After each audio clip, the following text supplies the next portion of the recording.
This is the Nerdy Things Podcast. This podcast contains strong language, adult themes, and poorly developed ideas. We apologize for nothing. Listener discretion is advised.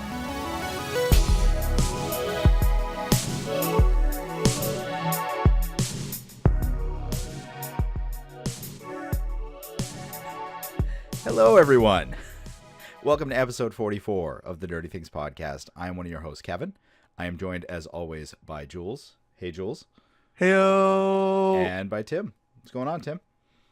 What's up, Kev Boy? Not much. Timbo, Kev Boy, and Jules the Human here. Yeah. Boys. Oh, Kevin's throwing microphones around. There we go. See, plot twist, I'm the one with no superpowers. None at all. Just the human. He's just All the right. human. We just brought him along because he was cool. Yeah, I do y'all's taxes or something. He answers the phones. Yeah, I get the phones. I'm good at that. I'll do y'all social media. The Chris Hemsworth character. Yeah, there you go. Perfect. Guys, it's almost Christmas. I'm excited. Almost. Yeah. We get a good conversation saved for later, I hope, about Christmas movies and what makes a good Christmas movie and some of our favorites. Hopefully it's entertaining. Yeah. I'm sure it will be. We'll Oh, I see. know. Yeah, People love so Christmas movies. yeah. I mean, even if they're considered like holiday movies, but like they're mostly Christmas movies. I've never seen like a Hanukkah movie, I don't think. You've never seen the Adam Sandler movie? Oh yeah. Okay, never mind. All right, we'll have Adam to get Sandler into does this all later. that. We'll have to Yeah, get so into it's holiday movies, just to be inclusive. We're not Yeah. excluding anybody. For sure. So that's what we do. We talk about nerdy things. We have a main topic at the end. The main topic for this week is going to be Christmas movies. But first, we get into the nerdy news and all the stuff that you may have missed this week. We got trailers, a ton of trailers to talk about, some gaming stuff and movies and all that good stuff. Don't forget, you can reach us on most social media at Nerdy Things Pod. That's Nerdy Things POD. You can send us an email at nerdythingspod@gmail.com. Visit our website, nerdythingspod.com, for the latest nerdy news updated daily and links to our merch for shirts and more. I didn't make a new merch thing today because it's Christmas themed and I already put out 4 Christmas stuff. So go check out those 4 Christmas designs. Those are super cool. There's like a snowman one, there's like a Santa one, and then some other cool ones like a little ornament, and it's super cool. Go check them out. If you haven't, go check out our merch store. It's probably going to be on sale. $14 shirts. You can get the designs on mugs and all that stuff, and we have a ton of different designs, so go check it out. We've seen y'all sporting some of it, but we can use some more people doing that. That'd be super cool. See more pictures, people wearing our stuff. But yeah, you can go to nerdythingspod.com and there's going to be links to YouTube to watch the podcast episodes, because we do this podcast in video now, which is something pretty cool. So if you listen to us in audio, you can watch us in video form on our YouTube channel, and there's going to be a link to our YouTube page on the nerdythingspod.com website. You can go to our Patreon for extra content like bloopers and early access stuff. So we're probably gonna have a lot of bloopers this episode. Oh, yeah. But yeah, that goes up on Patreon, and we release our YouTube videos a little bit early for everybody on our Patreon, and we'll get into it later. But thank you if you're staying our patron because of the whole Patreon thing. We appreciate you, and we love you a whole lot. And you can also text us or leave us a voicemail at 978-78-NERDY. That's 978-786-3739. So we need more voicemails. What can we do a call out for this week? Why don't you leave us a voicemail on your favorite Christmas movie? What's your favorite Christmas movie? Or sing us a Christmas carol. I would love Christmas carols. Go ahead. You a Merry Christmas. We wish you a Merry Christmas. Well, no, wish you a Merry Christmas and a Happy New Year. Wow. All right. Well, that filled that. Okay. 978-786-3739. Call us and leave us a Christmas carol. We'll play it on the show, and you'll get infamy for life. It'll be a thing. It'll be something. Better than life in prison, I guess. Yeah, sure. Let's get into it. Nerdy news. Time for the nerdy news. Oh wait, before that, I have an iTunes review. I don't know Great. if anyone wants to hear that. Perfect. Because it's super cool. We love our iTunes reviews, and we get a lot of them. While you're And we doing get that, I more. just get to step away, but keep reading. Sure. So this one's from Captain America 07, and the title is Great for All. They gave us a 5-star review. Very entertaining podcasts. Nerds will definitely find value, but I think everyone would enjoy it given the wide variety of topics. Fantastic chemistry with the hosts. Now a new subscriber. Thank you, Captain America 07. We appreciate you and congrats on listening. Captain America 07. Good Yes. review. Yeah, solid review. Yeah, concise, to the point. You included some good details, some good compelling reasons for people to listen. And I like the fact that you said, yeah, it's the Nerdy Things podcast, but we cover a wide range of topics. If you're not a super nerd, listen to us anyways. Good on you, Captain America 07. Nice job. What would you Awesome. give? What would you give the that? Would you give that a 5-star review? You reviewed- That review was a 5-star Yeah, review. that I is didn't a hear it, but 5-star I give it review. a 5 stars. Right on, Kev. I'm with you. All right, we're reviewing reviews on the Nerdy Things podcast. But let's Yo- get into the nerdy news. Yo, dog, I heard you like reviews, so I put a Sweet. review in your review. So you can review while you review. Oh God. I think I put that on Instagram once. Did that you? exact meme. I think I did. God, I loved that show. Did you ever watch that? Yes. Exhibit's No. the best. No, Pit My Ride. I love Pit My Pit Ride. was I fantastic. watched a little bit. All right, all right, So good. all right. So it's time to get Nerdy into the news. nerdy news at 6 o'clock. So I wanted to start this week with Schrodinger's Affleck. He is Oh, out again and in again. So apparently it's come out that he will probably play Batman in Flashpoint, and he will probably not play Batman in a solo movie with Matt Reeves. so I read this right, and I'm thinking the only logical thing, either he dies. Okay, there's like a few different options here. Mhm. Is Flashpoint going to come before the Batman? I think so, yeah. The Batman. So it's either he's gonna die, something's gonna happen, and there's gonna be a new Batman. Nope. Or he is gonna be under the name Bruce Wayne, because they've done like stupid stuff like that before, where it's like, oh, he's not actually Batman on the credit scene. He's Bruce Wayne because he stepped down because he's passing the mantle to somebody. That's what I hope happens, because we've Nope. talked about it before. I really hope he's under as Bruce Wayne or something, and during that movie he passes it to somebody else. Nope. Because that would be a good decision. So what's going to happen? I'm calling it now. Okay. You heard it here first. One of two things is going to happen. Either we're completely wrong and we're going to see the solo Batman movie first, and then for some reason he's going to play Batman after that, which I could totally see with the way DC is doing things now. Stupid, but I could see them doing it. Or the more likely scenario is they are going to Flashpoint it. He is going to change the universe by saving my his God. mom. We're going to get Thomas Wayne played by, I can't think of his name right now, Jeffrey Dean Morgan. And then when he comes back to this universe, it's going to be completely different Batman. And he'll come back and all of a sudden it'll be like John Hamm instead of Ben Affleck. And they'll just kind of roll And with everyone's that. gonna run with it. Yeah. Oh, Yeah, my- was that a Flash joke? There, yeah, he'll run with it. oh no.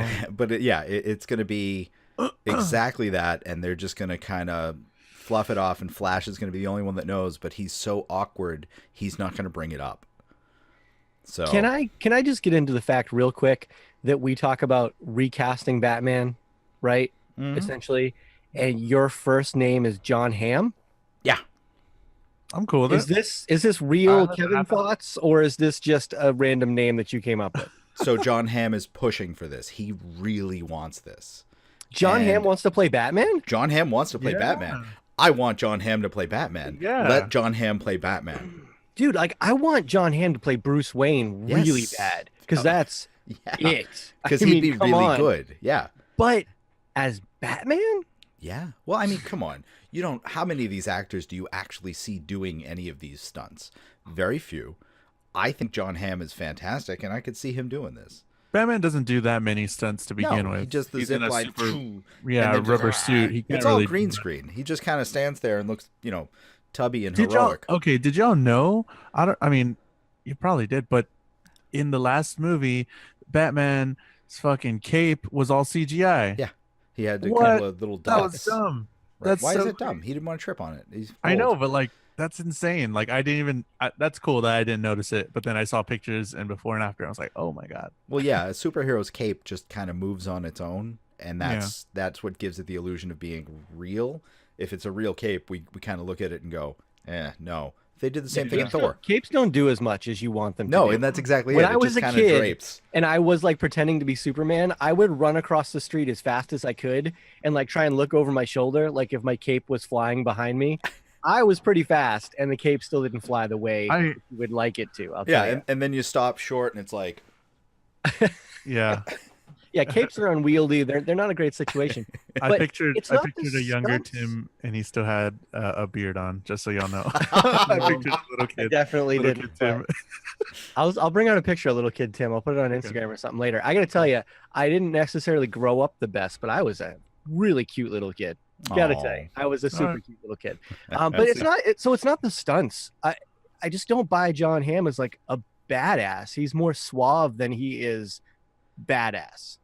Well, that's what we got to maybe talk about. But- Is Bruce Wayne more suave? I kind of want a more cool Bruce Wayne. I mean, I'm Right. kind of done with the brooding, whatever Bruce Wayne. I know that's partially his character, but give me like somebody that's super chill. He gets, he has all this money. Why don't you go out and like do some cool stuff, like throw a party? Like back in the day with the what was it? Who was it? It's Batman when it was like Schwarzenegger and all them.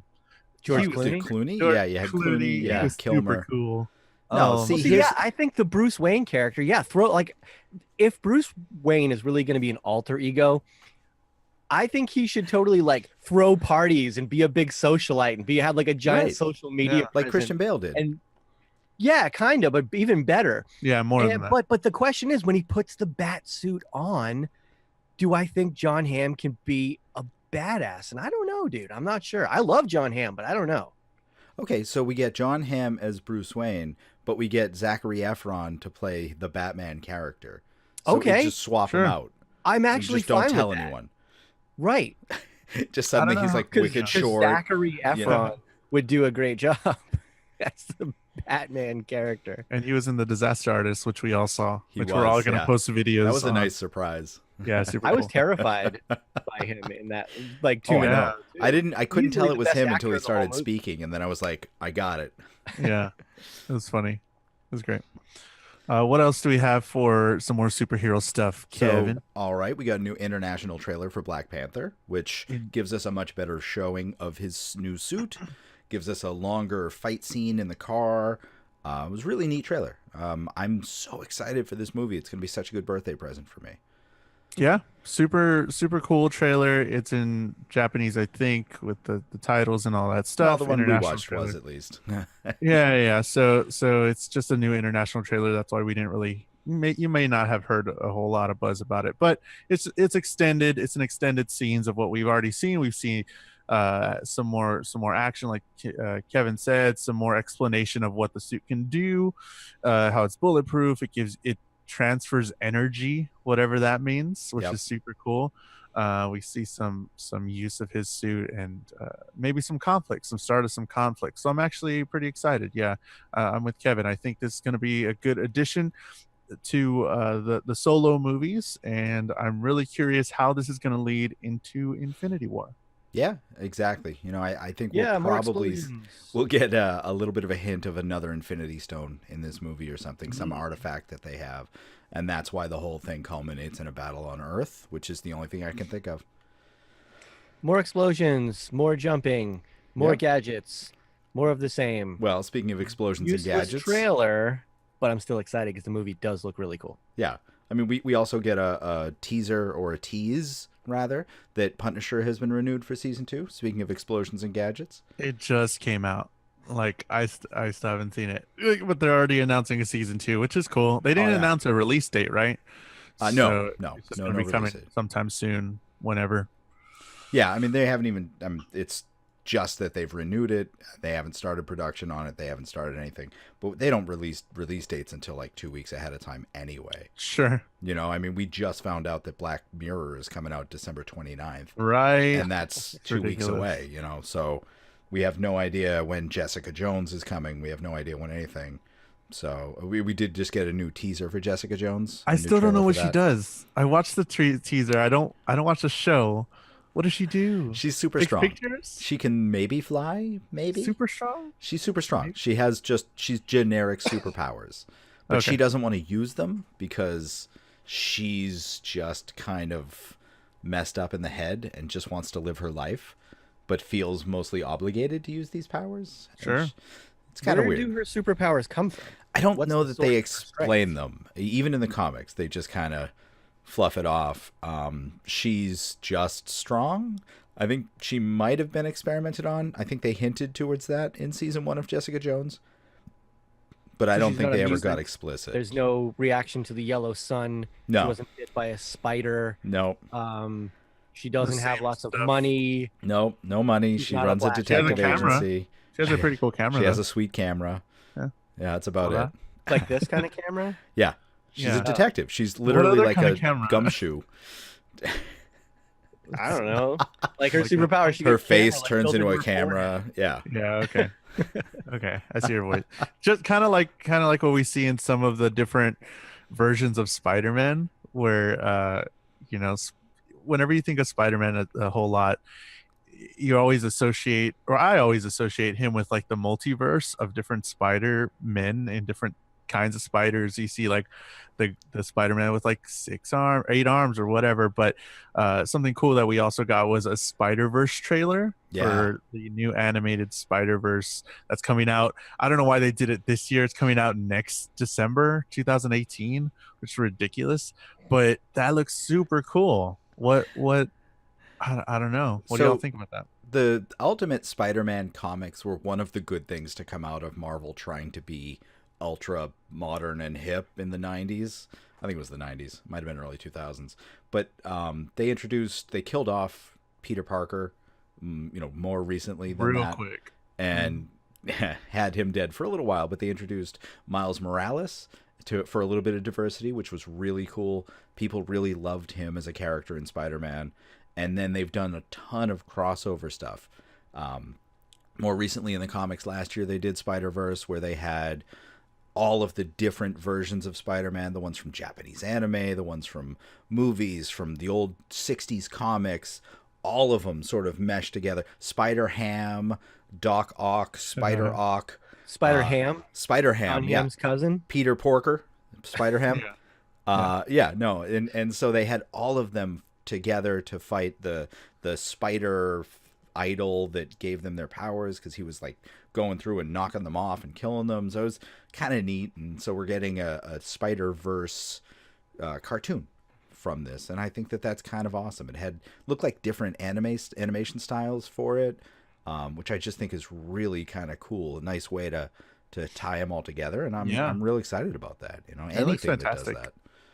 I remember from the old, because I used to watch the old Spider-Man cartoon show, and they would always they had this one storyline. I can remember it vaguely because I don't think I was old enough to remember a lot of this stuff, but it was just Peter Parker, and there was like multiple universes with like a green portal, and there would be like a ton of different Spider-Men, and he turned into the 6-arm or 8-arm. How many legs do fucking spiders have? 8 arms? 8-arm spider. They have 8, yeah. guy. Yeah, 8-arm spider guy with like the weird head. And I remember like that was just super interesting. I don't know. Ever since then, I always associated multiple universe with like Spider-Man and all that stuff. I don't know why. That's just super cool.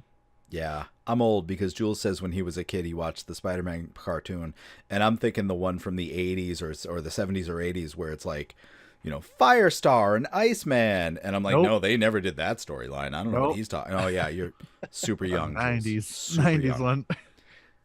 A friend of mine posted on Facebook earlier today, who's like a year older than me. We've been best friends since we were like 14. He goes, I was in a Starbucks today and I heard an older middle-aged woman use the term "it's sick" to a friend of hers.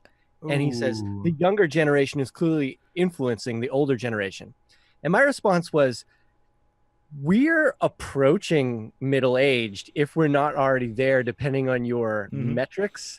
Yeah, And we used the word sick when we were in high school. Therefore, dude, someone look who's in again. their You mid went to late high school with her. 40s, someone who's in their mid to late 40s would have used the word sick when they were in their 20s 20 years ago. So is this really younger generation influencing older generation, or are we just getting really old? Yeah, no, this Yeah. woman definitely had like a Cure tattoo on her neck or something. Now, if she said like, "Yo, that's dumb lit," then I would have been like, "Whoa." Yeah, right. Yeah. But, YOLO, and then she just drops her oof, coffee. well, Yeah.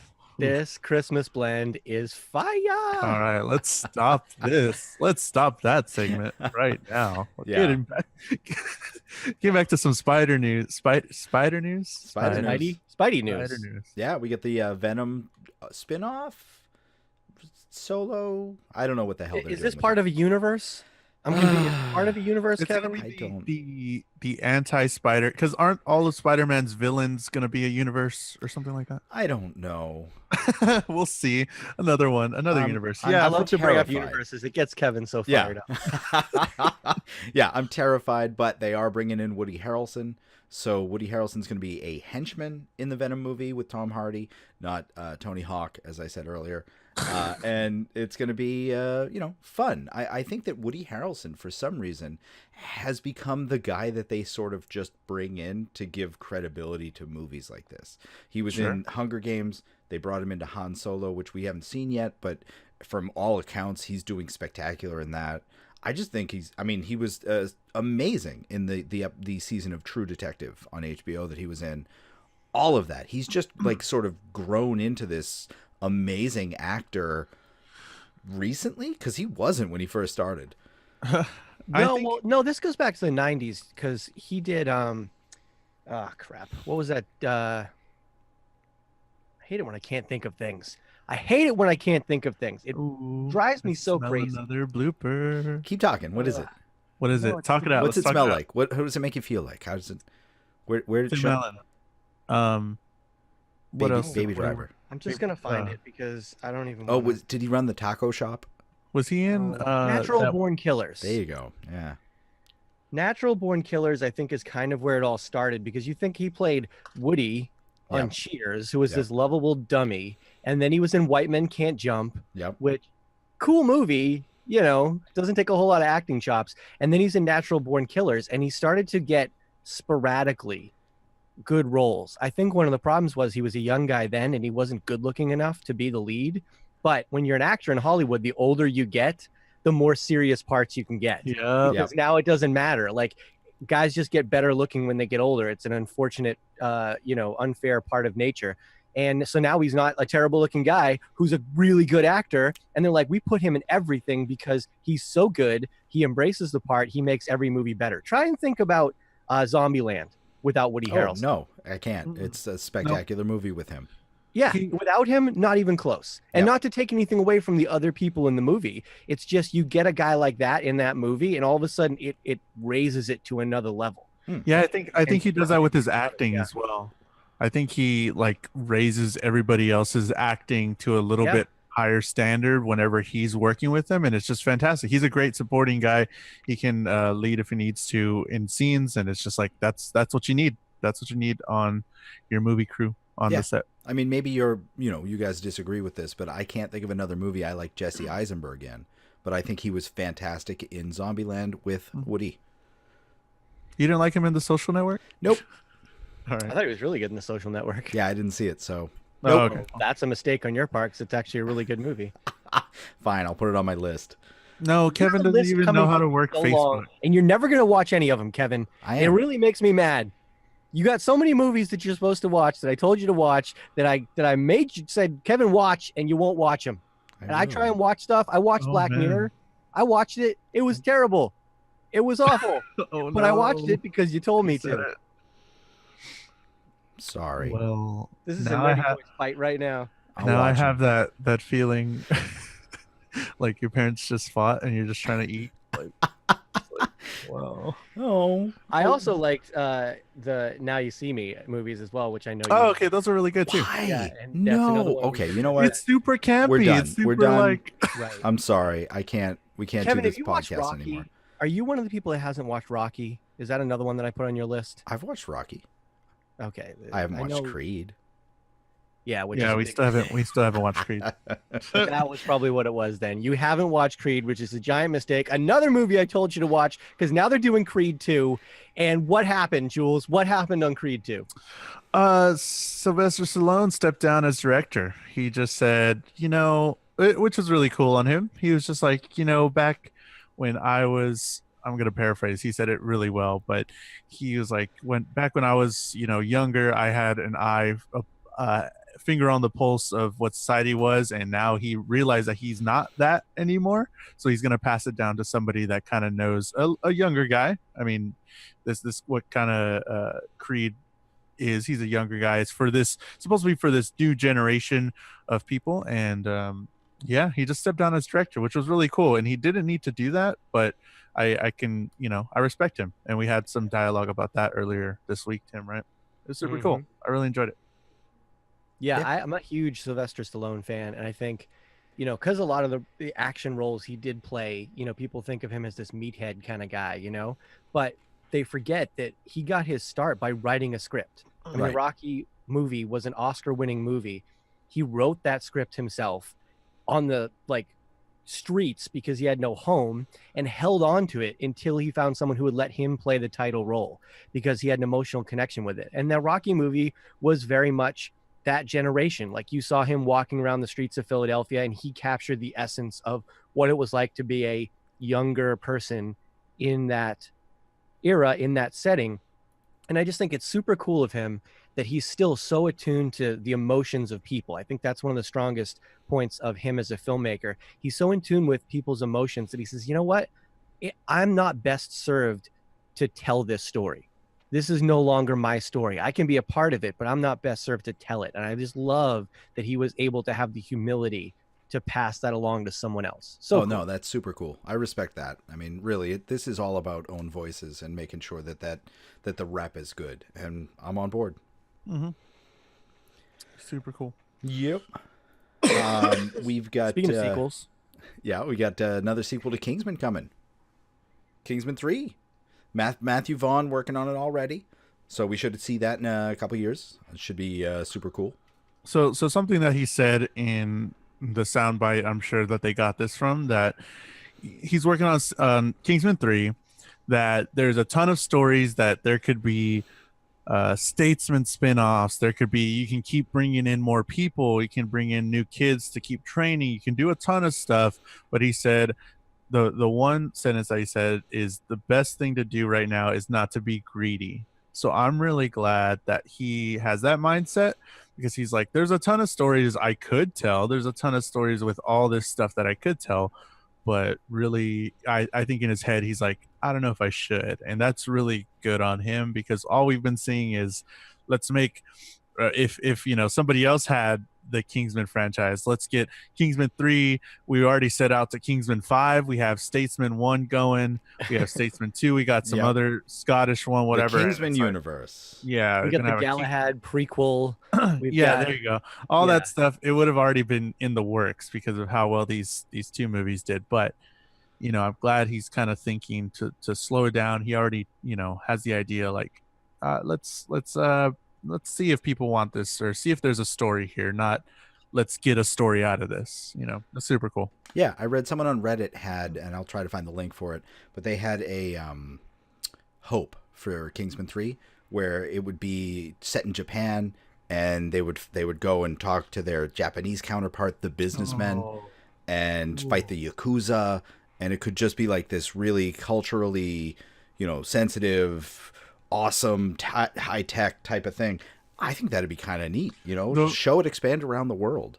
Yes. The one thing I don't think they can do is do the same scenes again, because I mean they played those out in Kingsman 2, but I don't think they can pull. In a trilogy, the third one always kind of has to change, because we already have the direct descendant of the first one, and then going into the third one we see it in a ton of movies. The one I'm thinking of is Back to the Future, of course, which is ridiculous that how much that changed. But I don't think in the third one we can't do the same thing over again, because we're already done with that. We got to go some different direction, or at least not show those same scenes again, because we've seen it 3 or 4 times already. Yeah, it's you not gotta old go enough back to and be watch nostalgic. Scream 3. And you got to listen to the videotape of Randy talking about the difference between a third movie in the series and the final chapter of a trilogy. There's definitely different rules when you're making different kind of movies, okay? So you got to pay attention to that. But yeah, no, like I just think I love the fact that they want to continue on with this story because they have an idea. I love the fact that it's not going to be a universe, and I love the fact that Kingsman 3 just means Jules Comes to Boston, the sequel. Whoa. Yeah, for sure. No, you got to So switch it there's up. that. Y'all got to come to Texas. Ooh. So Nerdy boys travel to Texas. There we go. Yeah. I'm gonna need a big hat. you're gonna need a lot of deodorant because y'all are gonna get really hot all the time. I've been. You forget I've been to Texas. I've Okay. been to San Antonio. Yeah, you But I've forget. been I'm a big sweaty nerd. I have a lot of deodorant. Oh, okay, cool. Awesome. Y'all are ready. Come tomorrow. Let's do this. Yeah. Yeah, you know what? We'll do that for Kingsman 3. We're not going to do that for Ready Player One. Oh, because- no. No. Why not? Tim, mean- you didn't like this one, right? That's the one you didn't like. Or you haven't read it yet, right? You haven't read the book. No, I haven't read the book, but every trailer I've seen gets me like jacked and pumped for it. Okay, Yeah. cool. We're excited for the movie. The Absolutely. movie looks super exciting. The movie looks like it's much better than the book, Sure. which shouldn't be tough. Oh, it was Kevin that didn't like yeah, the book. Yeah. I hated there the you go. book. Okay. I'm not gonna lie to Yeah. you. I really, I feel like this is a common thing. In fact, it was another thing I'm gonna add in that I didn't put in our show notes that I'll dovetail with this. I think a lot of what gets published now is just sort of pulp for this type of thing. A lot of what they push to make more famous, like this book, seems to me, and maybe I'm misreading it, but it seems to me like this was only really as famous as it was because Loot Crate put it in their Loot Crate and got it in a ton of people's hands, generating more buzz for it than it would otherwise have had. Because I thought it was already like a thing. I thought they had already announced the movie before they put it in the crate because I got that in my crate too. I don't think they did. No? Okay. No, I'm pretty sure they didn't. I'm pretty sure this was the type of thing where the movie came out afterwards. Because if I'm not mistaken, this was not a good, like, high-selling book before Loot Crate picked it up. Because Loot Crate picks up wasn't things well on a received. discount. Yeah, Loot Crate picks up things at a discount and puts them out there. I think this was a Hail Mary that paid off. It put it in a ton of people's hands. They started talking about it. Other people started buying it, and it sold from there. Because I remember the deal being announced well after I had read it, and I read it because of Loot Crate. Yeah. This was a first draft. This needed to be polished just a little bit. It needed some people to go through and just say, hey, where does this storyline go? Nowhere? Yeah. Great, cut it. And, I mean, his second book, Armada, it was not well received. I think that's more proof that this was just someone that got lucky. And I mean, Netflix has just announced that they're doing a TV series on Old Man's War by John Scalzi. And I like John Scalzi, but he does some similar things in his stories. In Old Man's War particularly, like there's this one trope of science fiction that he touches on, but then it never, ever comes back. And I feel like if you're not going to touch on that, don't put it in. And specifically in the books, so Old Man's War is about this future where humanity sends their old people off into space to fight aliens and protect the Earth. And they basically give them new, younger, better bodies where they download their consciousness into this new body, into this clone. And their bodies need less food because they're green, they can turn sunlight into food, and they have little computers in their brains, so they're smarter and they're, you know, physically fit and all this. So it's like if you're super old, it's another life. Cool, like really cool idea. And then they talk about how on the spaceships they're in, they fold space in such a way that they basically just use probability to find a universe where they're already where they need to be, and then switch places with that version of themselves. Mm-hmm. And it talks about how every time they do this, there's a small probability that they're going to wind up in a slightly different universe than the one they started in, because they are, and there might be visible changes, and then they never bring that fact up again. It never comes into play. There's never a scene where someone's like, hey, remember when you shot my dad? And he's like, I didn't shoot your dad, or anything like that. Like his wife is dead, and then there is a perfect opportunity for her not to be, and then it's just they fucked up. Or as Tommy Wiseau says, it was a twist. That's the twist. Yeah, it's a Part of twist. I did not do it. I did not. Because in that... You're in the- tearing me apart, Lisa. Because the mom has cancer never comes up again. Never comes up It's again. it's the twist. I got don't my know why I test brought results, that But up. yeah, and I've I mean- confirmed I have breast cancer. but yeah, I mean, yeah, definitely. I don't know. I guess because I've heard people talk about it before I got it in Loot Crate. People were saying this is a book, that this is a thing. I heard, I know the guys from Rooster Teeth, a ton of them really liked the book, and I was like, oh, this is interesting. And then I got it in Loot Crate. I got it. You know, I don't know. So does that mean that Loot Crate has a huge reach? Do we need to get a Nerdy Things shirt in there at some point? Yeah. Because Yes. we'll At get put least on by it used them. to, but well, fine. If we can do that, it's still a win for us. We'll get a movie deal going about us. But So my thought on both of these that Kevin described, the Netflix series, is that, all right, let's forget that it was a crappy book. Yeah. And let's say it's a Netflix TV series. Yeah. Because I mean, Netflix I think does they can great work. definitely. That's why I say it's a first draft. It's not a terrible idea. Right. It's not a terrible story. But if you can do that and fix some of the problems, I think we're going to see that in Ready Player One, and I hope to God we see that in Old Man's War, because Old Man's War Well, that's how. is phenomenal. It's 4-book series. Read them all. Wow. Ignore everything after those 4 books, because the other book didn't happen, never happened. Don't talk about it. oh, okay. So, but that's how I'm looking at Ready Player One, is not so much a book that apparently is good or not good, depending on who you're talking to. Right. Every trailer I see on this just looks like the best of Steven Spielberg. Mhm. It's Yeah, pretty much. grandiose sci-fi with exceptional special effects. The whole, kid or younger person takes the lead and becomes the hero. Like this is Steven Spielberg at his heart of his filmmaking, and it looks like it could be a great effort for him. Oh, it's So that's it's what I'm Willy looking Wonka plus nerd nostalgia on steroids. You Yeah. cannot go wrong with this. Like Yeah. I'm not gonna lie, I was tingling watching this, and I may have to go to the hospital after this, but it was Yeah, that's not such a good. good trailer. Yeah, Yeah, super cool. Super.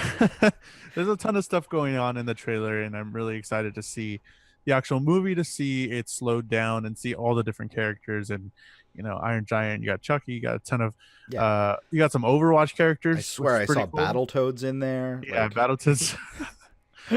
So a ton of cool stuff in that trailer. What's another good trailer that came out this week? all right, fine, I'll admit it. I want to see Bright after seeing the latest trailer. Right. It looks so funny. Like it's All Will right. Smith. I'm being Will still on Smith. Bright overload, and I still don't believe that it's the guy from RoboCop, but I kind of want to see Bright. Fine, I'll admit Yeah. it. I mean, it looks interesting enough. They give you some more story in this trailer. They give you a antagonist in this one. You get some interaction between I don't know the name, Will Smith and the orc character, which is pretty funny, his partner. And it does look like an interesting, like funny buddy cop movie with a lot of action and some sci-fi and stuff in there. So it definitely looks cool. I think it's coming out December 22nd, right before Christmas on Netflix. So yeah, I'm down. I'll check it out. It's a movie. Dude, can I just say, next week, what a week. I mean, you got this one, Bright, which I agree looks tremendous. I don't know if it will be. I mean, they're doing a whole thing with society and prejudices, and that's a difficult tango, to Cover in like 2 perform. hours, right? Yeah, it's a difficult tango to perform. So I don't know if they're going to do it well or not, but the trailer looks action packed. It looks gritty. It looks fun, funny. It looks like all that stuff. But in theaters next week, we've also got Jumanji coming out, Pitch Perfect friggin' 3. Yep. I mean, dude, this is an action packed time coming up for people who love movies. I am Just those stoked. 2 movies. That's it. Those What are the else only is coming out? Oh yeah, I Um, forgot this little thing called Star Wars. Never heard of it. So What that's- else is coming? but still, dude, I can't wait for Star Wars. So freaking excited for Star Wars. But yeah, I mean, this is just like, what a season. Holy crap. There's not even enough time in my schedule to see all these movies. And I'm trying to buy Christmas presents. It's gonna be Christmas. I'm gonna have to be in the movie theaters on Christmas. What's going on? What's It's crazy. What is Yeah. Kevin doing? oh, what's Star Wars? I don't know I've what Kevin said. never heard of it. Oh no. So Very Kevin and I will be outside of the 4th best IMAX theater in the country Wow. doing post first run viewings of Star Wars. The Last Jedi interviews with anybody who wants to come out. So if you Cool. listen to this podcast and you're a random resident of Massachusetts that's going to Jordan's Furniture in Reading, look for us after the movie. Kevin will have seen it. I will not have. Do not spoil it for me. I will murder you on the spot. I'm saying this is a public podcast. The cops won't have a hard time finding me. Give us your non-spoiler thoughts. It's going to be fun, but look out for that on YouTube and this podcast. And I don't know what we're going to do with it, but look out for that next week. And if you're not a resident of Massachusetts, leave us a voicemail. Let us know your impressions. Yeah. But again, Please. spoiler What's free. that number? 978-78 nerdy. That's 978-78-63739. Oh God, that was horrible. Yeah, that whole thing. Leave us voicemails and talk to us about movies, and leave us a Christmas jingle as well. I'm really curious about that one. Well, actually, I wanted to get to the other trailer that we got to before Patreon, because the Patreon thing is gonna. I have a lot of words on that one, but Perfect. we got the Game Awards happened this past weekend, as we thought. Legend of Zelda Breath of the Wild took home a ton of awards, almost all the awards, along with another game. But yeah, Legend of the Wild cleared up, and we also got some trailers and some teasers. We got a lot of teasers for stuff. We got a new trailer for Metro. A lot of people like that game, but the one that I wanted to talk about was the new Hideo Kojima Death Stranding trailer, which is a 9-minute epic, which is, oh my goodness. So this is to give a little background, this is Hideo Kojima not by himself, but this is his game because Konami fired him. He is out there in the wild doing his own thing, and he had that project with Norman Reedus a long time ago, which was going to be a whole thing, which we didn't know it was going to be. It had a ton of different names before this, but now earlier we heard that it's going to be Death Stranding. We finally got a look at that, and I have no idea what I saw. I have no idea what's going on in this. Apparently, Hideo Kojima says this all makes sense. This definitely makes sense. So we see a few different people on a new planet, a cool suit. They're wearing cool suits. They're attacked by these invisible creatures. One of the guys has a fetus that he's carrying in a sack. There's this huge monster. There's a ton of different, like, many storied size monster. The main character, Norman Reedus, goes underwater for a while. Inside his throat, there's that baby we saw again. Is the baby inside Norman Reedus? Is he out in the placenta that we have here? I don't know what's going on. Norman Reedus drowns. We see a ton of different stuff. He wakes up. It's a lot. There's a lot going on in this. And then Norman Reedus finds like a civilization. They do some words, whatever. End scene. And this is like, what is going on? And really, Hideo Kojima Unchained is gonna be ridiculous, and I am so ready for whatever this is. It's insane. I just heard the word fetus. Yeah, there's a baby fetus. They don't really explain what it is. Maybe it's like the last of humanity. Maybe he's carrying like some virus, or maybe he's carrying an antidote. It's a snack. There's going to be some huge story with Kojima, but I'm kind of scared as well, because this is the guy that wanted to put a 2-week boss battle in MGS3, and now they just let him go loose. They let him loose because before Konami was like, do you really want to do that? Do you really want to do some of his ideas? And now he's just like, I can do whatever I want. I'm gonna do all my dreams of making this an epic. And we finally have that in this game called Death Stranding with Norman Reedus. You have to raise that fetus in real time, and it becomes Daryl. Oh, man. It becomes Merle, Daryl's brother. Yeah, it's just so much going on. If you haven't checked it out, you probably should. You're going to be just as confused as me. Or let me know. If you understand what's going on, call in, tweet us, Nerdy Things Pod. But it's insane. It's ridiculous. You gotta love your dreams, Mark. You gotta go and achieve all your dreams. Yeah, that was the one trailer that stuck out to me. All the other ones are like meh, but the Game Awards was pretty cool. All right, so the last thing we had on the docket, we want to talk about how Patreon fucked up. Patreon, come on now. This affects us directly, and a lot of people that create things. Okay, so Tim doesn't know about it. Nope. Tim doesn't I'm know what's learning going about on. this along with you guys. So let's I'm go. going to explain it to Tim how Patreon explained it to everybody and how they think it's going to work. So right now, Patreon creators, they get a portion of whatever it is that is donated or contributed. So if it's $1, they get like, what is it, 68 cents to the dollar, around there. It depends on how much the fees are. It does depend. It is varying fees from either 7% to 20% of the donation. That's how it is right now. And in an effort to get creators a solid like paycheck or a solid number every time, Yeah, a little more reliable, a little more you quote can unquote count on it. reliable. Yeah, reliable on what they're gonna get, so that they know creators get 95% of the donation, and those fees actually go on to the person donating it.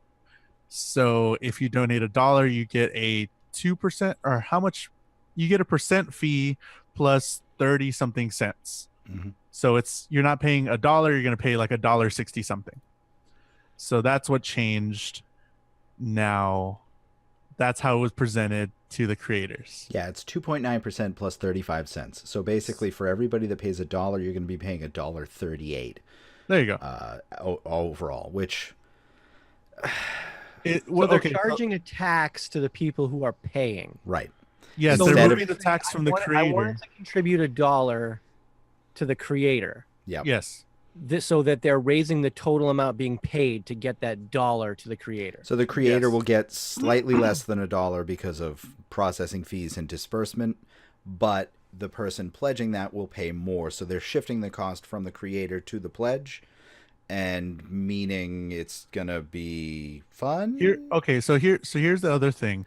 That happens every time you do a pledge. So if you do a $10 pledge, you only have to pay that 2% or 20% plus the 30 cents. That's only happening one time. So if you pledge one time $10, you only have to do that once. But let's say you pledge to a lot of creators. Let's say you pledge $1 to 10 creators. You have to do that tax 10 times. So that not only increases your pledge to about $13 or $14 if you pledged $1 to 10 creators, but that increases your amount significantly compared to just one $10 pledge. Yeah. And that's why where don't they people just are like, let people pledge the money they want to pledge, and if the creators want to explain to their pledgers how they're getting paid and say, if you really want to give us $10, pay a little more. Why don't they just do that? This seems. They just changed it. They thought they wanted to fix a problem that nobody asked for. Yeah, nobody had a wanted problem, and they're fixing it anyway. Everybody was fine with it. Nobody even mentioned it. But now, in an effort to give creators more stability, people are actually canceling their patronage because they're like, we can't afford this extra couple dollars because we're pledging to a ton of people, and that's totally fine with how they're doing it. But it completely did the opposite of what Patreon was trying to do, because people are just like, well, I'm not going to use Patreon anymore. I'm going to stop pledging to my favorite people because I can't even if afford it's it. just a mentality thing where it's like, okay, I was paying $1 a month or $1 an episode or whatever it is, and now you're paying $1.38. You're paying almost 40% more for the same thing. Yeah, if you have $1 a month to give, that's nothing. But as soon as the price starts going up, you're going to go, okay, I now don't care to spend more than $1. Like, sure. It's just a mental thing. Even if you have the money, but if you don't have the money, it's even worse. As Jules was saying, this is going to hit people who have less money harder than it hits the people who have more money to give. And the people that are pledging little amounts, which is the majority of people, where we get, even us, we have more people just pledging the $1, which is amazing that they do any pledges. But for the majority, people are pledging the lower amounts, $1, $5, and these people spread out their dollars to support multiple creators. And now they're like starting to pick and choose, who can I afford to support now. You know, Amanda and Palmer has been really vocal about this. She says she lost hundreds of supporters over the last couple of days since this announcement because of this. Just, boom, couple $100 a month gone out of her paycheck because Patreon wanted to give her more money in her paycheck. And it doesn't make sense. And so they are switching to PayPal, and Kickstarter's doing their Kickstarter Drip, which is going to be coming out soon. So a lot of people are probably going to be looking into that. Drip. Yeah. Drip. So, I mean, there's other ways to do this. Patreon, people are going to be looking for that. but when people solely put their whole paycheck on Patreon, like a ton of creators, Patreon said that they don't think that there's a small minority of people that only get their paycheck compared to hours that they worked on Patreon, but that's like so not true. That there's a ton of creators just getting their paycheck from Patreon support, and I don't know, it's just really weird that they would do that. I don't know who wanted that or whatever. I mean, it has to help out Patreon in some way. Well, yeah, they Somehow wanted more money, and they didn't want to just take that money out of the creators. That's what this is. Yeah. Patreon wants to up their fees, which is their right. They are a business. They are not our friends. They are here to make money.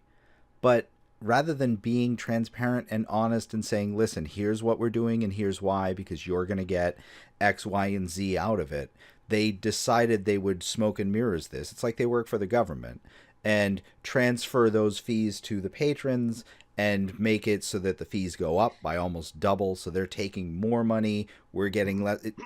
It doesn't work out. It's No. not in anybody's favor to do this except Patreon's. It's a lot like what the adpocalypse stuff is doing to YouTubers. Like, all this stuff is just hindering creators that Yep. I really like all these creators, probably more than the big TV shows and all that stuff. Like, I watch YouTubers, and sometimes their videos get demonetized for no reason because the YouTube bot said it didn't comply with whatever it was, and it's just like, well, they just lost a day's worth of money, like if they just uploaded it. And it's not even just that.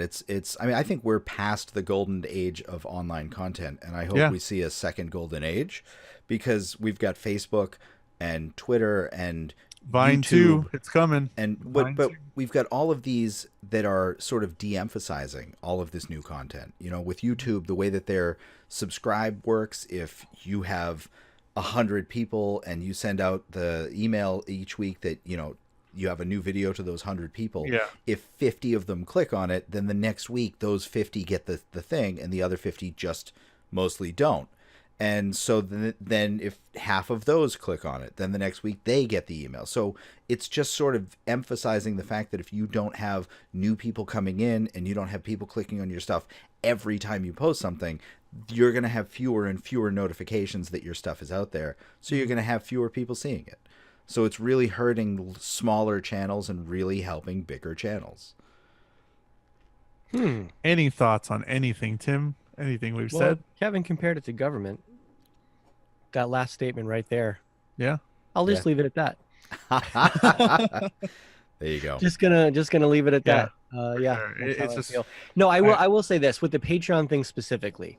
It's yes, in the short term, this may be something that negatively impacts content creators because somebody like right now might lose contributors, but in the long run, it's really sounds like it's probably just going to be a bad business move for Patreon, and they're probably going to make less money because the content creators will go to another channel that's open to them to receive money in a fashion that works better for them. Sure. So yeah, No doubt. They're right to make that mistake, but yes, it does hurt the little guy, but we'll find another way. But with most things in life, and I find this to be true in almost all cases, if they had been more vocal and if they had given options, this wouldn't be even a topic to bring up. Like if this was something where they were like, listen, you can either take the fees onto the content creator and here's what the fee structure looks like, or you can put it on the patron. Great. I mean, we would make that choice and everyone would be happy and you can move on with your life. But it's that they've just suddenly done this and now all of these people who have been pledging $1 are going to be charged more. It doesn't look good. Yeah, that sucks. Or at least get it to that every time you do your pledges for the month, only do the fee one time. Yeah. But then again, that's them losing money, so they wouldn't do that. Nope, So, not at all. Guys, yeah, life finds a way. Okay, it's a whole Jeff, thing. thanks. We'll see. Life, I mean, life breaks free of barriers, painfully at times, but life finds a way. Oh, All right. Chaos theory. A lot of stuff going on, a lot of sad stuff, but let's get into some happy stuff and get going into the main topic. Main topic. So this week's main topic, we're doing holiday movies. We're gonna go through. We're gonna give you our favorite holiday movies. We're gonna talk about why, Jules and Tim have the wrong holiday movies as their favorites, and What you talking about? we'll go from there. Okay, I want to hit the nail on the head Uh-oh. right here. Call it out, the elephant in the room, because we got a lot of tweets about this, and I haven't I'm moved really away from my sad. step away from me face. I haven't moved since Kevin just challenged me. Oh man! All right, well, there's another All right, battle. let's brewing. talk about the elephant. Who this you calling thing- fat, Jules? Why does nobody like Elf? Everybody I love I Elf. know loves Elf, and I think it is one of my favorite holiday movies. But everybody on Twitter, let's see here. Let's call them out. I'm gonna call y'all out for being wrong. Backseat directors, love y'all. But as much as I enjoy Elf, it should not be featured even in the top 5. It's good, but it's not all-time best good. Now, see, Andre, I got to tell you, Elf is a good movie, but it's good in small doses. Yeah, I get it. and- I know where you're coming from, but Sure. it is a good movie. But 20th that's what century- makes Christmas movies so good. Just real quick, Yeah. Once this is year. a movie that you get to watch as an event. Yep. Yeah. Once a year, maybe twice if you have a couple different family members. So it makes it special. That's what makes Christmas Yeah. movies, I think. A lot of people have favorite movies, but when it comes to Christmas movies, there's always this discussion year after year. I love this movie. I can't wait to watch this. It's because you deny yourself that pleasure until the time comes. For sure.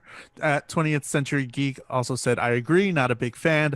I find Will Ferrell's man-child act grating after a while. Again, that's another thing. Backseat Directors also said, don't get me wrong, I definitely enjoyed the movie, but I do think it is very much overrated. Like comparing it to Home Alone is laughable. Home Alone is an all-time classic. We'll get into that in a little bit, but I still want to talk about Elf. At Might Be Cupcakes, it's in my all-time top 5 because it's so sweet, so funny, it's endlessly quotable, and Bob Newhart in tights. It's a giver. Oh my God, I found my next favorite podcast. There Might Be Cupcakes. I'll check them out. But yeah, there's a ton of other stuff that we can talk about. But a lot of people hating on Elf. What do y'all's? I mean, I just love that. That's probably one of my top 5. Definitely. I mean, I'm a young guy. I haven't seen a whole lot of Christmas movies. Probably not as much as y'all have, but that's one of my top 5. All right. Honest. So we got Elf. Tim, what do We'll you get got? into top 5 later. Okay. Well, yeah. Yeah, but I think I love Elf. I won't reveal. It's a borderline top 5 movie. It's on the edge. I'm going to share that with you. But I think Elf is great, and I think that whole reaction boils down to is that Will Ferrell in general is a person that I think people who are serious about film either don't like or don't want to admit that they like. Whereas I'm a big Will Ferrell fan, and when Will Ferrell is at his best, just being we did a whole freaking episode on him. I don't Yeah. need to rehash this. No. But this is in an era where Will Ferrell is at his best. So I love Elf. I think it's awesome. But yeah, this is the best movie, the best Christmas movie to come out in the early 2000s over, since I don't know, the 90s and all that stuff. I mean, You none have of the Grinch movies- too, man. I know, that's why I said one of, because the Okay. Grinch is definitely. I'm trying to look when the Grinch came out. But about almost exactly the same time, I think. Okay, maybe yeah. I mean, this is 2000. those two hold the test of time. 2000, but Elf came out in 2003. So this is like the newest good movie, and people want a new good Christmas movie because there's a lot of shit out there with probably Tim Allen in it, because I saw it recently and I'll talk about it. But we just want new good Christmas movies. That's why we just want new good Christmas stuff. That's why Mariah Carey album, her whole Christmas album, all that stuff is like the thing year after year, because we just want new good stuff. Just give us more new good stuff. But Yeah, let's stick to movies. Anybody else have a movie that they want to throw in the ring? Yeah, I just watched it 2 nights ago. One of my favorite Christmas movies, Gremlins. All right, so we're gonna get into this whole topic. Oh yeah. Gremlins. Listen, I'm gonna come out and say it. I'm not even gonna debate this fact. Gremlins, Die Hard, some of these movies, guys, guess what? They're not Christmas movies. Die Hard take 'em Christmas home. movie. Go Oh, take no. your This, go take he's your got the lunchbox hat. home. He puts the hat. Just because a movie onto- takes place in Christmas doesn't mean it's a Christmas movie. Listen, I'm gonna give you my list of favorite July movies. Because But it took place in July. No, It that's is- not how it works. it is essential that a good Christmas movie happen in Christmas time. Like a Christmas movie can't Well- happen in June. So like, I mean, might as that's well. Not, so just that's not group true them either. together. So let's I like the Santa Claus. We'll probably debate this, but the Santa Claus happens throughout calendar years. It's a Christmas movie because the main subject is Christmas. That's why it's a Christmas movie. It's coincidental time frame in which it takes place. A Christmas movie does not make it. It's going to be at Tim Super Tweet, so direct all your hate to that because I don't want to get the notifications for that. Just talk to him about all your diehard Christmas needs and not the Nerdy Things Pod Twitter because I don't want to hear all the hate. So you just made Kevin very sour. Look at his sour face. Come on, Sourpuss, get back at me. Gremlins, Gremlins actually scared me when I was a kid. Like I was terrified to open the hamper for the longest time just because I was scared there was going to be a gremlin there. Fun fact about Jules. Yep. Yeah, so I've just decided that Alien is now my new favorite summer movie. Because Yeah, let's do favorite summer movies You know. next. no reason. See, It happens that's my during the point. That's my point. How about fall? Is there a making my good point. fall Fine. movie? Fine. Krampus. I'm all right. Krampus All right. is cool. Have you seen Krampus? Yeah, I saw it last year. Was that when it came out, or the year before? It doesn't matter. Nobody cares. Yeah, no. I don't know. You don't like Krampus? I love Uh, Krampus, but still nobody okay. cares. Krampus was slightly terrifying. Yeah, it's very terrifying. Maybe Jesus more than Christ. slightly terrifying. And Yeah. I enjoyed it. Yeah, so new Christmas movies, Jules, you bring up an interesting point there. And I think it's harder to get a classic Christmas movie made these days. Sure. You look at it, and in the early 2000s, you had Grinch, Elf, Polar Express, some kids kind of Christmas movies. I think that Christmas is not as, we want to be respectful of everybody's religions and all that kind of stuff, right? So they don't want to bankroll movies that specifically outline Christmas unless it's adult themed. The adult themed Christmas movies have come on in a big way. You had Office Christmas Party. You had The Night Before, which I actually really liked. Huh. Going back to the whole, Yeah. Rogen and his crew. I actually really enjoyed that movie. Fine. And you had Four Christmases a few years back, which I thought was really good. yeah. But Okay. adult Christmas movies have become a really big thing, and it's to make them raunchy and dirty around this, Yeah, it flips it on its head. time of year. Yeah. But it's really difficult, I think, to get a studio to want to get behind a traditional Christmas movie these days. I'm looking right now at this movie called The Holiday. I never heard of it. It has every Cameron Diaz, in the world. Kate Winslet, loves Jude Law, The Jack Holiday. Black, and it was it was scored by Hans Zimmer, which kind of Oh, it's a movie. Hans All right. Gruber, the villain Yeah. from Die Hard. he does compositions now. He went Wow. to Juilliard actually. I didn't, you learn something new every day. But yeah, they do a ton of these.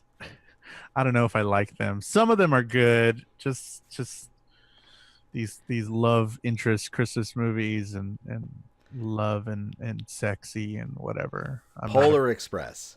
Yeah, that's exactly what we're talking about. Polar Express. Yes. No, that's one that gives me nightmares. Terrifying. Oh, the CGI. Is that Terrifying, why? Yeah. absolute uncanny valley. Oh God, Tom Hanks is the stuff of nightmares in that. It's It was awful. just on the cusp of Awful. CGI getting good. Right. And like we had to have something out there. Yeah. They had been working on it for so long. We were almost there, and they came out right before the No. turn. They told us that was the the new next the stuff. pinnacle. thing. That was this is going is to take Avatar. over filming. You're going No. to see CG replace actors, and then it gave adults nightmares. But kids love that movie. They do. All my It's- nieces they and nephews love that play movie. it constantly at work. It's nightmarish. I can't stand it. Mhm. Another movie I want to throw out there because Hey Down in Front, they tagged us at some stuff I think this week or this past week about this movie that they were going to watch it. Jingle All the Way. How do y'all feel about that movie? Because I love it. It's great. Do you really? You would. Yeah, it's super weird, and it's just like, I don't know, I just love the whole toy thing, and like it was just super fun. I watched it as a kid, so Yeah. So no. the biggest thing I remember about Jingle All the Way is I think I maybe saw the movie once, and I don't remember if I liked it or not. But when Arnold Schwarzenegger was the governor of California, okay, Oh. Conan O'Brien was hosting Late Night with Conan O'Brien, and he used to do this thing where he'd bring up a screen and it had a picture of a famous person, and then somebody behind the screen would just do the mouth mouth, yeah. movements with an accent. But the Schwarzenegger accent was the worst, and inevitably every time he had him on, it would always come into he'd like go on a rant, a tirade about something, but it would end up in, and you should all go and make sure you see my holiday Christmas classic, Chicken All the Way. And he would say this It's not a every tumor. single time. I am the governor. Don't tell me what to do. I am the governor. And go see my Christmas holiday classic, Jingle All the Way. It's So great. that's my biggest thing about Jingle All the Way is the Conan O'Brien. That's amazing. Arnold Wow. Schwarzenegger, Governor Arnold Schwarzenegger head on the screen. Yeah, I dig it. Yeah. I don't know why. And then he turns into Turbo Man. Totally cool. Watch it on TBS whenever I can. Speaking of TBS, A Oh, Christmas Story. yes. Thoughts on A Christmas Story? I'll give mine last. Uh-oh. What the hell Yeah, is A go for it. Christmas Story? Oh, is that Yeah, you know, That's the one the that- classic with Ralphie and the 24 lamp and hours. the yeah. They're doing a live version of it this year. Yeah? It's going to be interesting. Yeah. I bet it will. Well, you know what? Because, I mean, I've seen that movie a million times. Why don't you two talk about it? You've actually never seen it. I've You've never seen it? I've never You've seen never realize seen that A Christmas TBS Story? I've never seen Shows it. it from midnight Oh, no. day I've to never seen it. midnight Christmas Day. Yeah. Like, you realize that. Yep. All Wow. right, so my thoughts, Jules, I'll let you go in a second, because I'm just going to be brief. That was a movie that was never on my radar. It wasn't a classic Christmas movie to me. I'd seen it once or twice growing up. Came out in '83, the year after I was born. I was neutral on it. I didn't dislike it. I didn't like it. It was a throwaway movie. But since it's become this tradition for TBS to show it all day, I have this tradition of my own where I don't wrap Christmas presents until Christmas Day, midnight on Christmas Day. Now, when I was a little bit younger and I lived with a couple of friends of mine, or like right after, we used to do like Christmas for each other. So that's two of my best buddies. I'd buy like full on Christmas presents for, like they were a kid or something. Plus my nephew, my parents, my sister, like you name it. I could wrap presents for like 4.5 hours. Sure. Okay. So there was times where I went from wrapping Christmas presents at midnight to finishing wrapping Christmas presents to just putting them in a sack and going to my parents' house because it was time for Christmas. That's how long it took. But in the background, the entire time was A Christmas Story. So now it's just part of my Christmas tradition. And I still don't know if I like the movie, but it's just become part of my Christmas tradition. No, I love it. I love that movie. I could watch it all Christmas. I'll sit there and watch it all Christmas Day. I don't care. It's so, I don't know why. I can see it. I've seen it how many times? It comes on every year since I've been alive, probably. And I can watch that movie no matter what. And for some reason, I always catch it when it's starting over again because we go and do presents. We go and eat or something like that. And I'm like, oh, cool, Christmas Story. Oh, it's starting up again, the credits, whatever. And I'm like, hell yeah, I'm ready. So I can watch that movie over and over again. I don't know if it's good or not. It's like okay, but You'll shoot your eye out. yeah, that one. See, Kevin knows. Yeah, I can quote every quotable line from that movie. I have never watched it. I have no idea what the plot is. Don't try to explain it to me. There isn't really a plot. Great. Yeah, there's no plot. Yeah, that's exactly why I've never seen it. Nope. Don't need to. This is it. I know what happens in the movie then, and I don't care. But I do definitely That's the want to thing. see the live version of it this year. I want to see what they do with it. It's Because gonna be bad. there is no plot to it, so I don't want to see No. it performed live. I'm like Kevin. I just, just the quotable scenes that are playing in the background while I'm wrapping Christmas presents is enough. Like I could pick up and leave off at any time in that movie. I don't even know if I know what the beginning is or what the end is. It's just a loop in my mind. Yeah, pretty But much. It's never ending. So what are some other movies that for you guys revolve around a Christmas tradition? Like, what does it mean, something that you watch it with your family every year, or a specific event, or like I watch this on this day every Christmas? Is there any movies that have that type of association with you guys?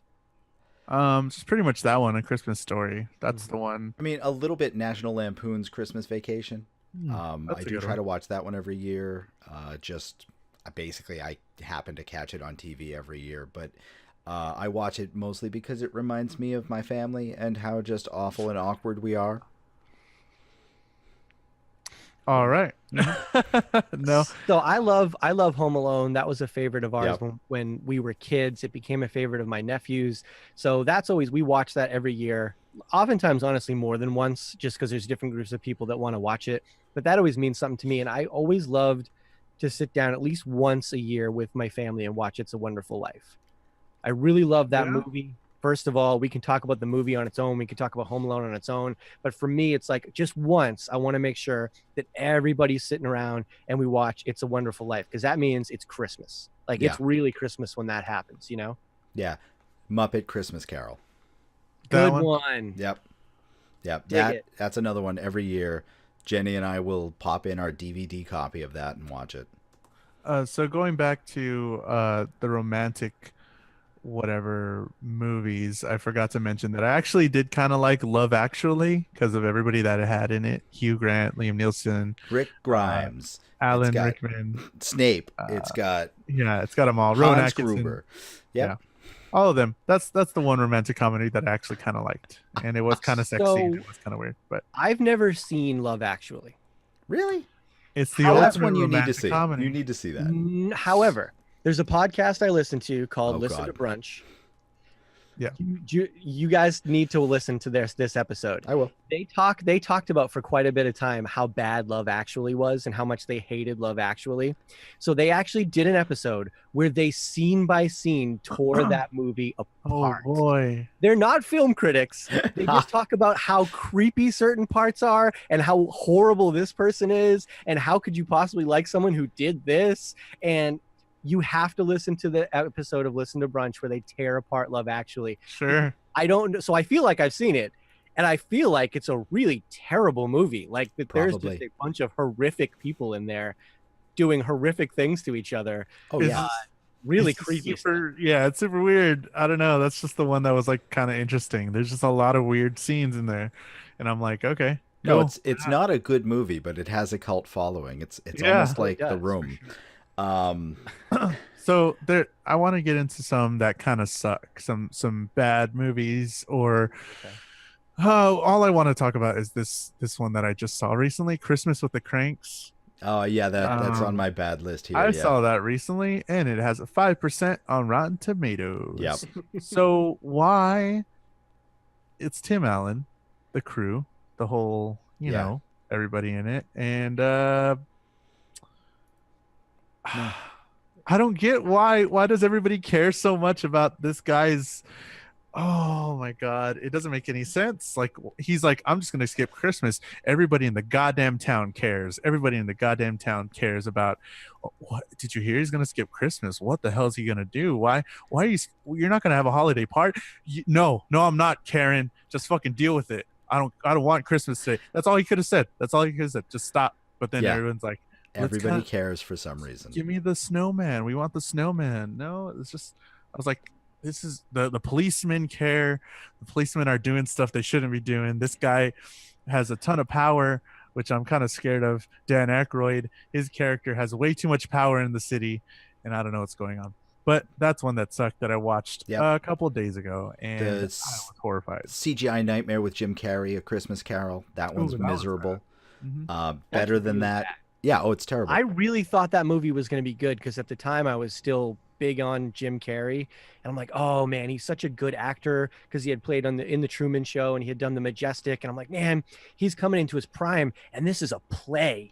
This is a Christmas Carol, like a renowned people play Scrooge, and this is going to be awesome. And it was awful. It was really Yep. terrible. Yep. So disappointed by that one. Yeah, I mean, honestly, Miracle on 34th Street was just an older movie that doesn't hold up and didn't translate well to a remake. Oh no. Don't need that Especially one. with that little girl from Mrs. Doubtfire. Yeah. She didn't do it any favors. No, if you're gonna do that, watch Doubtfire again. What about the Bad Santa series? I'm not a Ugh. fan of those. No, Those- anything with that's Billy Bob, right? Anything Yeah. with Billy Bob for the most part is worth skipping. There's like one thing that he did that's worth watching. Scrooged with Bill Murray, that was pretty good. A Very Murray Christmas, very good. Either of those worth watching year round. Sure. Kevin, I got one for you What do you got? in terms of bad holiday movies. The Star Wars Holiday Special. That doesn't exist, but thanks for bringing it up. Whoa. Yeah, no, that's also stuff of nightmares. Renowned as one of the worst endeavors. Unwatchable. It Unwatchable. is the room worthy. Like it's Yeah. that bad. Yeah, it is one of those things where like you can only get it on a VHS copy from like a Oh, bodega. yeah. Like you cannot find it anywhere because it's just god awful. Because they try and do what They're we do. stamping it and they out. try to erase it from history. Yep. Yep. So here's one that might be just my generation, but I want to hear y'all's thoughts. A Nightmare Before Christmas, or The Nightmare Before Christmas, Yep. which is kind of a Halloween / Christmas movie. How do y'all feel about that one? Because I know like my generation fucking loves it. Yeah. 93. I mean, I'm okay with it. I'm partial to it, but not crazy about it. Yeah, I'm not. I mean, one of the girls at work loves it. She went for Halloween dressed as whatever the Jack girl's name Skellington. is. Oh, No. the other one. Skellington. Gross. Yeah. Sally. Sorry. Yeah. I don't know. It didn't really resonate with me. I think it's schizophrenic. Couldn't really tell if it was a Halloween movie or a Christmas movie. That's the and- best part. No, it isn't. No, it's not. It really isn't. But every Tim Burton movie is not quite sure if it's a Halloween movie. So. Well, this was a Tim Burton produced, someone else directed movie, right? Yeah, it just didn't- yeah, but it's got the Tim Burton feel. It you know, did. it It does. did. You're It never was Tim quite Burton. sure if he's making a Halloween movie or not. No, he doesn't know. Nobody knows. Yeah. Hey, so let's get into because I think this is one of the big ones on most people's list. Let's talk about the Home Alone series. Yeah. Go ahead, fire away. Okay. Good, bad, indifferent. Home Yeah. Alone was a spectacular movie when it first came out. I loved Yeah. that movie. And not just because it was, named after me, but it was so like I don't know, entertaining. It was so funny. It was so It was nice to hilarious. see this Yeah. kid like just stick it to these adults, and you had the parents who were just the worst. I mean, really, how do you get that far and not realize that you're missing one of your 19 children or whatever miserable thing it was because you punished him for being a kid? I mean, honestly. And they got on vacation and it just gone. But yeah, great. I mean, Joe Pesci, Daniel Stern, great villains in that. The Wet Bandits. And even the video games that came along with that were just terrible games, but so much fun to play. Right? And this is a movie that I can watch repeatedly. And Macaulay Culkin was just so good and so famous in this. It's a shame that he died shortly after and was replaced by that homeless man. But that's fine. He's actually on the up, I think. He is on the up. Yeah, he's coming back right now. Yeah. But no, and some I mean, listeners. honestly, one of my favorite holiday movies ever is Home Alone. And Yeah. Home Alone 2, even though it had our illustrious president in it. Oh, that's Yeah. right. They were good. I mean, I think they just got me into this Macaulay Culkin thing. He was just a good child actor. I really liked him in Home Alone and all that, and Home it really Alone. got me. Home Alone 2. Maybe Home Alone 3. That one Michael Jackson video. Yeah, and then Richie Rich. I really liked Oh, Richie Rich. and Yeah. sure, So- half of the population has heard of that. And the Page Master, he did a whole thing. It was like yeah, but it was pretty cool. He got me. He was a good. I don't know. I don't know if I have that cult following for it in me, as a lot of people do. I respect it. Kevin, yeah, I mean, Jules might be a little too young because Kevin I think and that's I what are it is. about Macaulay That's our Culkin. jingle all the way. So yeah, I mean that's our story, and it's believable. That's the thing. We talked about child actors yeah. a lot and how they can be really bad. He was charming, He was. charismatic, authentic, and the bad guys, yeah, right. When you have good actors, real actors playing these slapstick bad guys, they owned it. That could have come off so cheesy, so awfully cheesy, but they're like doing Three Stooges stuff. Like they're Three Stooges. Like, let's be serious and own this and be angry that we got flipped upside down and that my head burned off and that there's an M in my hand because all the clever little things. And let's face it, that's what you watch the whole movie for. You go through the whole movie to get to the end sequence where they just get ripped apart and you laugh your butt off. And the whole plot that gets you there is just part of what comes along with it. And that's why I think Home Alone 2 is just as good as Home Alone 1, if not better, because who cares that it's even more absurd that he got lost in the airport or that he gets to New York or that he checks into a hotel. All that is inconsequential. When you get to the end and he gets in that apartment and he rigs that apartment, the gags are just with as the good rope pulley and the exactly. It's a whole new playground. So that's one of the few movies that I can say when they did it around the second time and really just remade the same movie in a different setting, it works. It actually works. I was so sad when they came out with the Talk Boy thing and you couldn't actually press on the window to slow it down. That was bull. That's on you guys. I didn't know these were directed by Chris Columbus. That's really cool. Oh, yeah. Yep. He directed a ton of great movies, so that's cool. Harry Potter, all these other ones. Is part of his Gremlins. masterpiece collection. Yeah, he's a very Christmas movie guy. Yeah, super cool. Yeah. Let's go ahead and read some tweets here. There's one. This person kind of went down the gamut of them. At Arija Myers. Sorry if I said that weird. Home Alone, honestly funny. It's a Wonderful Life. You Matter. Christmas, White Christmas, songs galore.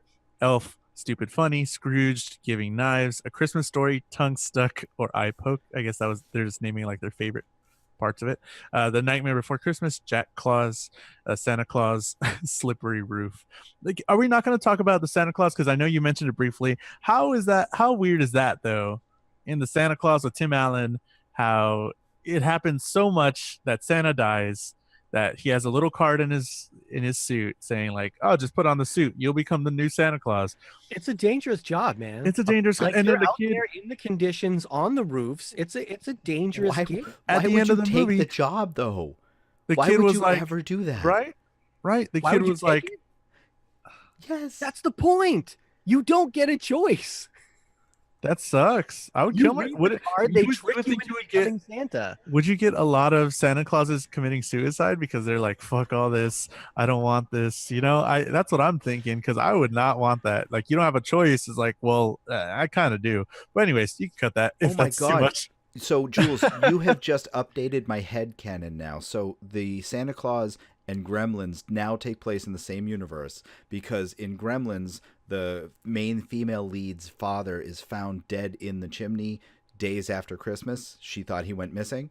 So now it's that he was Santa and he decided to end it all because it was miserable and he just wedged himself in that chimney and never came out. So now, boom, someone else had to become Santa Claus. Awesome. That's it. And Tim Allen's son says, "I think I'm going to take up the family business." At the end of the movie, does that mean he's going to kill his dad? We don't know what happens after that. But anyways, Highlander. There can be only one. I love that movie. I don't know why. Highlander, yeah, it's pretty good. No, not Highlander. I love the Santa Claus. Not the second one, not the third one, but there's just a charm about the first one. I don't know what it is. Yeah, it's a treacherous job. Yeah, they got to trick people into being Santa, but once you get to be Santa, you like it. That's the moral of the story. In the end, you're like, I really just love bringing joy to children, but I'm going to probably have to trick the next person into doing it because why would anybody in their right mind take it up until you know what what you get out of it. Yep. Sure. So William WW Sinclair WW said you can't go wrong with a Charlie Brown Christmas. That's one we haven't talked about. So we'll probably get into that. He said there's a few more that he also likes. A Very Brady Christmas. I don't know if y'all seen that one. I love all the Brady Bunch specials. The ones where they go to Hawaii. I used to watch the Brady Bunch a lot. I love that. And what's the next? He said A Very Brady Christmas, Rudolph the Red-Nosed Reindeer, and Frosty the Snowman, and all their sequels, Ernest Saves Christmas, or The Gremlins. So we didn't talk about all those animated movies, like the claymation. Claymation ones. Those are super cool. Those I really are enjoy classics. those. I mean, those are just sort of ubiquitous. I feel like we didn't have to talk about them because everybody knows about them. They are Christmas. Yeah. You know, they're played on repeat. Same with Charlie Brown. Like, this is the type of thing where you're going to walk by a television at some point this year and it's on. They've made some newer Charlie Brown ones, and I'm like, but like the original ones, when they're like dancing and they have the one guy, he's like just going, and then they're all just kind of chilling and dancing. That's super fun. I enjoy that. Sure. What are some other ones that we haven't mentioned? We're not going to talk about Die Hard, I guess. Hey, y'all can talk about Die Hard. It's not a Christmas movie, so it's a little out of place in this episode, but you guys can talk about it. Yes. Batman Returns. Batman Returns. Oh, yep, geez. that was That a a Christmas Christmas movie. movie? That was a Christmas movie. Tim Burton. The whole thing. Okay. Fine. All right. So let's rank them then. Tim, what do you got in your top 5? They don't have to be in top 5 order, but what are your top 5? No, I'm gonna put them in top 5 order. Fine. It's I just just wanna that the put top pressure on you. 3 are all tied. Okay. Because I said Home Alone 2 was just as good as Home Alone 1, so how could I possibly rank one above the other? Okay. But sandwiched in between there is It's a Wonderful Life. Okay. So it's Home Alone, It's a Wonderful Life for sentimental reasons, and just because I think it's a well performed movie by classic actors, and Home Alone 2. I can't separate them, but that's how I'm going to order them. Okay.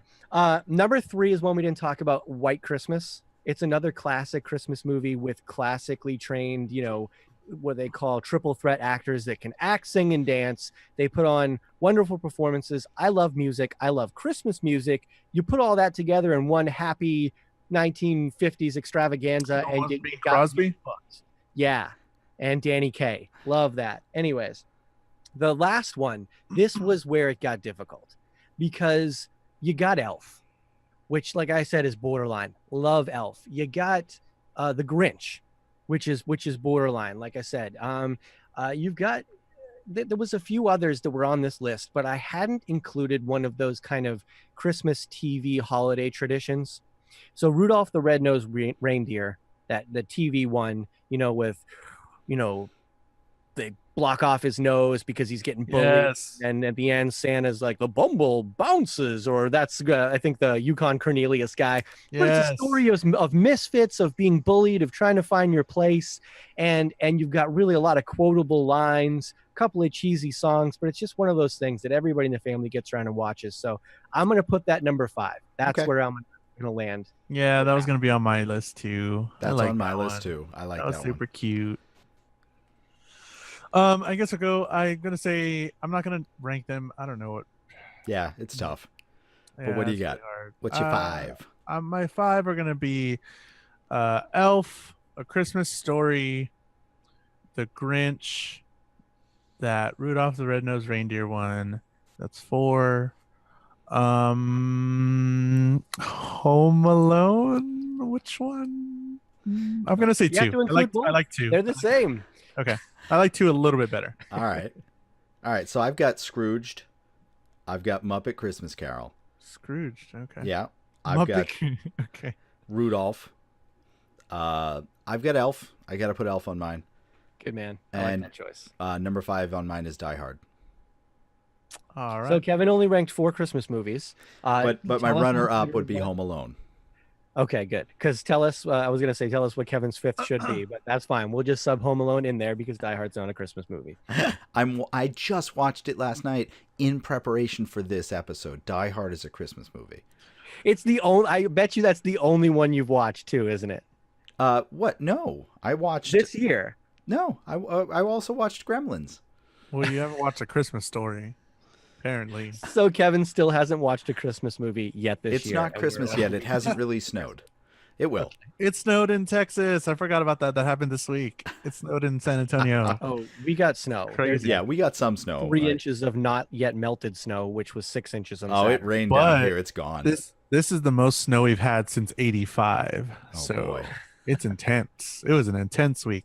But anyways, it's almost Christmas. It's the holiday season, whatever. Let us know your favorite holiday movies, holiday TV shows, any holiday music or whatever. Go ahead and tweet us. You can reach us at Nerdy Things Pod. That's Nerdy Things POD on any social media. You can also send us an email, nerdythingspod@gmail.com. You can visit our website, nerdythingspod.com, for the latest nerdy news updated daily and links to our merch for shirts and more. Again, there are shirts that are designs. You can get a long sleeve shirt, you get a regular shirt, get it on a mug, get it whatever. We have Christmas merch, super cool stuff with like Santa Claus and our name and all that cool stuff. Go ahead and go to nerdythingspod.com, click the little merch tab, and there you go. You can also go to our YouTube tab and watch this podcast in video. And we've been doing a lot more videos, which is really cool. We've kind of progressed from this audio medium into a video medium. We're trying that out. We're seeing if that works, see if y'all like it. If you don't, we're still going to keep doing it, but whatever. You can go to our YouTube page. We do a bunch of videos. I think we're going to post like at least three to four videos a week, which is pretty insane when you think about it, but it's pretty cool. Go ahead and check it out. We got the on our manpower YouTube. though, so we have that advantage. Yeah. True. We also have a Patreon thing on our nerdythingspod.com. You can go there and become a patron for extra content like bloopers, early access to the podcast. You do get the podcast a day early, so Mhm. that's something super cool. And you get bloopers, you get the videos before anybody else over on our Patreon. That's going to be on the website as well. And you can text us or leave us a voicemail 978-78-nerdy. That's 978-786-3739. And what do we want for next week? We want sing us a Christmas carol. Just call in and say what's up. Or what was the other thing? Or send us a video, or let us know what your favorite holiday movies were. There you go. Send us your favorite holiday, or call us, text us, whatever you want, and tell us your favorite holiday movie. Sing to us, whatever you want. We'll play it on the podcast, and we'll talk about it. Perfect. And also, if you're a person of Jewish faith, which none of us are, tell us what your favorite Hanukkah movies are, because I think like de facto it's the Adam Sandler one, because I'm not aware of any others. But if we're missing one, because this is not part of our culture, please Educate let us us, know. please. And I just want Yeah, to say the Hanukkah song is one of my favorite songs of all time. Yeah, it's great. We had a whole Adam Sandler episode a while back. You can listen to that one. Yeah. But yeah, I'd like to thank Adipsia for the use of his song, Friends Don't Let Friends Go to TGI Fridays. You can hear more of his music at adipsia.bandcamp.com. He just released a new album called Imbue. Imbue. And I would like to thank whoever the hell it is that gave us the music for underneath the main topic background. The bell curve. The Okay, bell curve. guys. That's what it is. Thanks, Chris. Anyway, All right. Thanks, everyone. see ya. Bye. Later.